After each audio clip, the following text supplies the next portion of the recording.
Hi students, welcome to this channel Physics for You.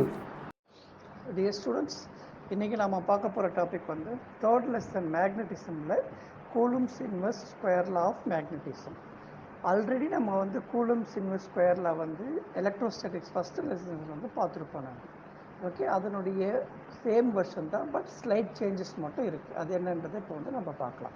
இந்த மேக்னட்டிசம்ன்றதுனால we have to take the bar magnet. இப்போ ஒரு bar magnet எடுத்துக்கிட்டிங்கன்னா அதில் வந்து உங்களுக்கு வந்து ஒரு சைடு நார்த்து போல், இன்னொரு சைடு வந்து என்னது உங்களுக்கு சவுத் போல் இருக்குது.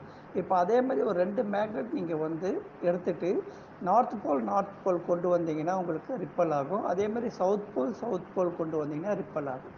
ஸோ எப்போ வந்து உங்களுக்கு வந்து attractions கிடைக்குன்னா, when a north pole of a given bar magnet will brought to the south pole of the another magnet. இப்போ நார்த் போல் சவுத் போல் வந்து பக்கத்தில் வரும்போது உங்களுக்கு வந்து which is closer to each other வரும்போது they will be attracted to each other. So that is the general concept of a repel and attraction of a given magnetic substance or bar magnet.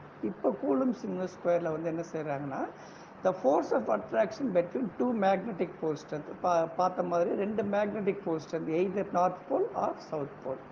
Okay, அது வந்து எப்படி இருக்குன்னா உங்களுக்கு directly proportional to the product of pole strength. இன்னொன்று வந்துன்னா inversely proportional to square of the distance between them. Okay, இப்போ first pole strength வந்து என்ன QM1, அடுத்த போல் ஸ்ட்ரென்த் வந்துன்னா QM2 நம்ம எடுத்துக்கிறோம். According to the statement product of two pole strength, that is QM1 into QM2, அது வந்து டைரக்ட்லி ப்ரொபோர்ஷனல். அடுத்த கான்செப்ட் வந்து என்னது உங்களுக்கு வந்து inversely proportional to the square of the distance. So அப்போ இன்வெர்ஸ்லி ப்ரொபோர்ஷனல்னா it will be R square. இப்போ அதை வந்து உங்களுக்கு எக்ஸ்பிரஷனில் எழுதும்போது F is directly proportional to Q of M1 and Q of M2, அது ப்ராடக்டில் எழுதிட்டு டிவைடட் பை ஆர் ஸ்கொயர். இப்போ இந்த டைரக்ட்லி ப்ரொபோர்ஷனலாக ஈக்குவல்ட்டாக நீங்கள் சேஞ்ச் பண்ணும்போது you had introduce a constant.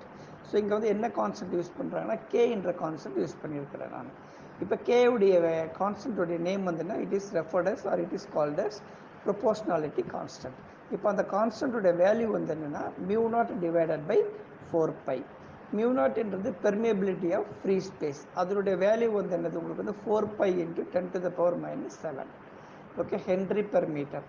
இப்போ அந்த வேல்யூ μ0ல வந்து சப்ஸ்டியூட் பண்ணிங்கன்னா you will be getting that K is equal to 4π into 10⁻⁷ divided by 4π.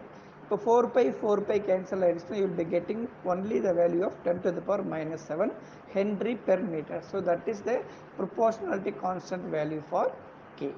Okay, so இந்த டாபிக் வந்து ரொம்ப ஈஸியான டாபிக். உங்களுக்கு வீடியோ உங்களுக்கு பிடிச்சிருக்கும் நம்புகிறேன்.